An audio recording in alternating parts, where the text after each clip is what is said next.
Hello, hello people! Good morning! So, andito na nga tayo sa Bacolod, dito sa Habit Villa. So, this is our day 1 here. Tingnan nyo ang view natin paglabas ng room. Ito talaga yung makikita nyo. So, ayan na nga.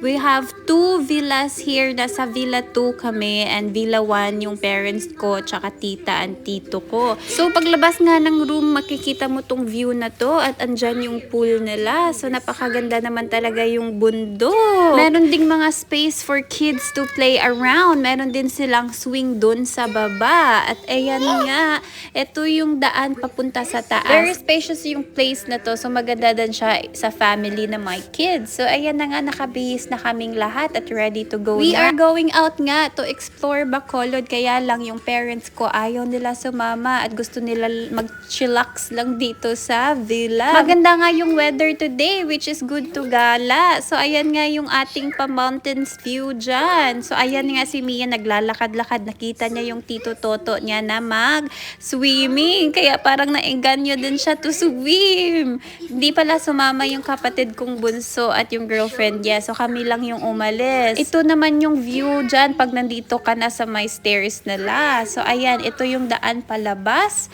At ayan, ready to go na kaming lahat.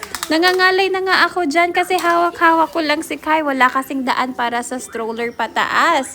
Ayan nga yung entrance ng Habit Villa Rental. So yan lang makikita mo. Medyo nahirapan pa kami hanapin yung entrance nila nung gabi kasi gabi na nga kami nakarating dito. Ito nga yung madadaanan mo pag pupunta ka ng Habit Villa. Bongga naman talaga yung pakurba nila dyan. Medyo straight na yung daan dito kung hindi ka man pababa, pataas, 'di ba? So maganda yung view nila, guys. Habit Villa is like 1 hour away from the city. Kaya medyo bukid-bukid na siya pagdating mo dito banda. So yung first stop nga namin ay yung Campus 2 Highland Resort. So first time nga namin makapunta dito at marami kang makikitang hayop na super laki.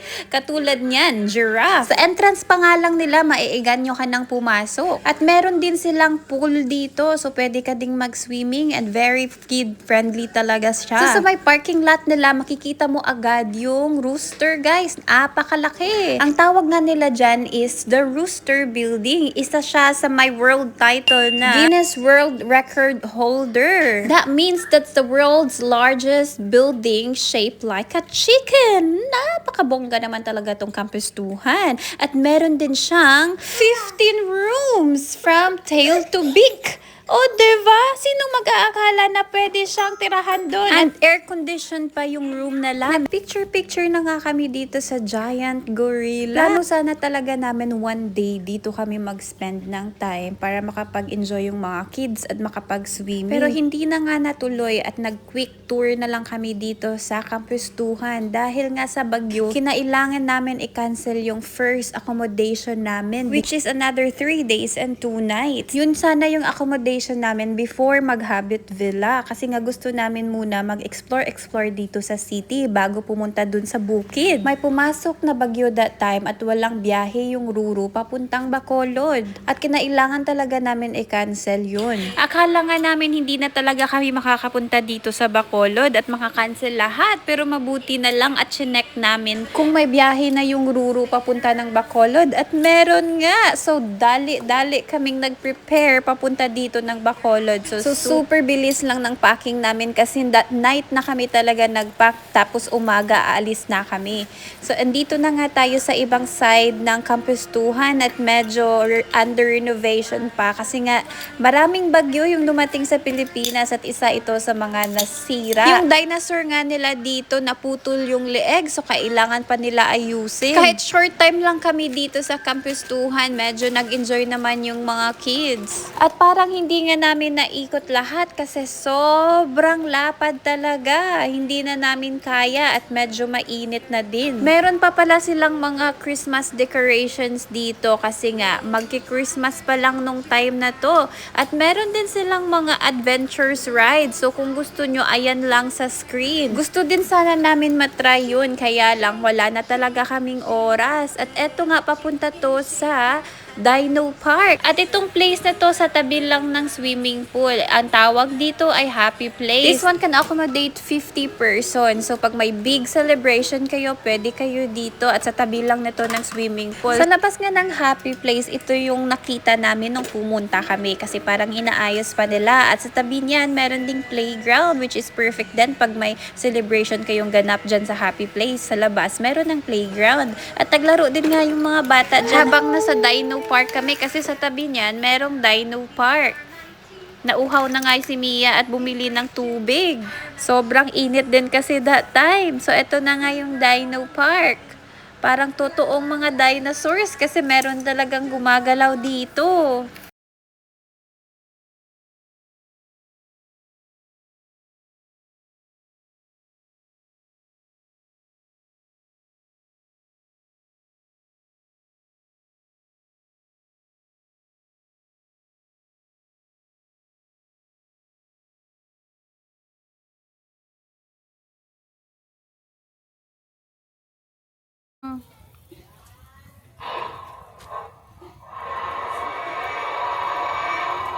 Look, I car, what is that?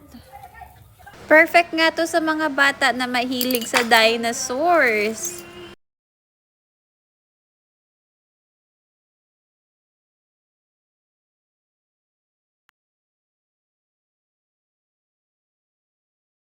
Eto nga at nasa kabilang side na din kami, andito kami sa mga gazebos nila. At sa mga hut na to, dito pwede kayong magstay. Up to 4 guests yung pwede dito at 4,000 a night. Meron nga silang 7 units. Ang tawag dito ay Bonita Hut. Sa banda dito, meron din silang mga maliliit na cottages. O meron ding mga malalaki pero sa kabilang side. So dito naman sa Indian Village, meron silang tinatawag na teepee hut. Merong 12 units of teepee hut dito at yung per night nila ay 6,000 pesos. Maximum of 6 guests nga yung pwede dyan sa teepee hut nila. At meron din silang tinatawag na teepee hut suite which is 6,500 a night naman. And maximum 4 guests nga lang. And meron silang 2 units of the teepee hut suite. Yung teepee hut nga nila ay parang glamping style. Apakaganda. Tsaka air conditioned din po yan. So magkakatabi nga lang sila dito. At meron din ditong tinatawag nilang Rafaela Windmill. So sa loob niyan, pwede din kayong magstay. For maximum of 4 guests naman yung pwede dyan sa windmill. From 12,000 pesos to 15,000 pesos a night. Meron din silang mammoth dito at pwede ka din magstay sa loob nun. Kaya lang hindi ko na siya na video ha. Naglakad-lakad pa nga kami dito and after nun, umalis na din kami. Pumunta na kami sa aming next destination. Pero before that, kumain pa muna kami ng lunch kasi super gutom na. Hindi nga namin nalibot lahat yung kampustuhan sa sobrang laki. So hanggang dito na lang. I hope to see you in our next vlog. Bye!